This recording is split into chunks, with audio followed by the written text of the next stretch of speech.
just by taking a simple pill, it's real, and it may soon be possible for humans.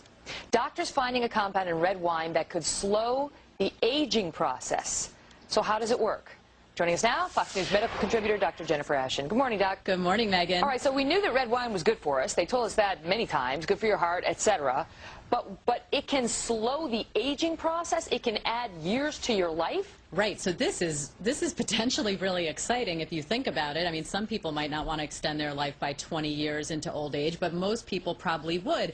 And what this has to do with is the so-called French paradox, which is the theory or the question that scientists have been looking at now for almost 20 years as to why French people who consume relatively high amounts of red wine and a diet that's high in fat have a lower incidence of heart disease than, say, we do in this country. And they found that the miracle compound is something called resveratrol, which is found in grapes, the skins of grapes actually, and found in high quantities in red wine. And now, of course, it's only a matter of time until scientists have been able to put that into pill form. They've already studied it in animals, so it's only a matter of time until it comes to us. And that's the deal. So inspired by that French paradox, these doctors got together and started studying to see, well, eventually they started studying resveratrol, and they found that this compound in red wine is so healthy for you that it literally can expand your lifespan 20 years or more, and not just any 20 years, but healthy years. It postpones disease. That's right. However,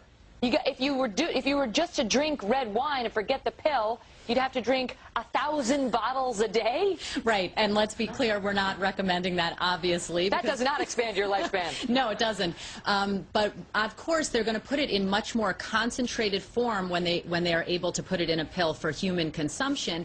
But they found that the compound in the pill actually activates a gene that is then responsible for slowing the aging process. And it's doing everything from preventing diseases to fighting types of infection that are implicated in aging and the diseases that come with aging. So again, they've already studied it in yeast, then they moved on to mice, and soon it'll go into clinical trials, and we might be able to actually purchase this for our use. Right, so it's not like they're just giving you an extra 20, 30 years. It's that they're actually managing to keep you chronologically younger, physically younger, right, for a longer period of time, because your body, when it hits 80, will be more like that of a 60-year-old in terms of disease, correct? Correct. And the other thing that I think we have to keep in mind is that whenever they isolate one particular gene or one particular compound that's linked to a very broad spectrum of disease or clinical manifestations, we say, we really have to take it with a grain of salt, because obviously there are other factors that come into play,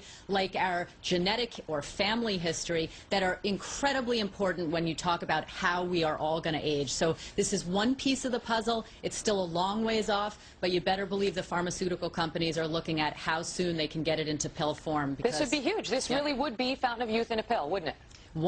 As I said, one piece of the puzzle, but a very, very important one. It's really incredible that it's working on the mice. Yeah. And they're saying that right now the only thing that exists that's anything like it are these extreme calorie restriction diets that some people go on to try to prolong their lifespans. That works as well. But absolutely. if you want to eat, go ahead and do that and wait for the pill. Well, remember, I always say if something sounds too good to be true, sometimes it can be. And the other interesting thing we can't forget is that, you know, the French are kind of known for their joie de vivre, or love of living. And, you know, part of what you enjoy when you sip a glass of red wine with your friends is the whole social interaction. So we don't want to lose track of that. We want to keep our minds and our social lives as healthy as our cells inside our body. Good call. Plus, if we can get 4 months of vacation a year like they have, I'm sure we're going to be really happy. Can't hurt. Dr. Jennifer Ashen, thank you so much.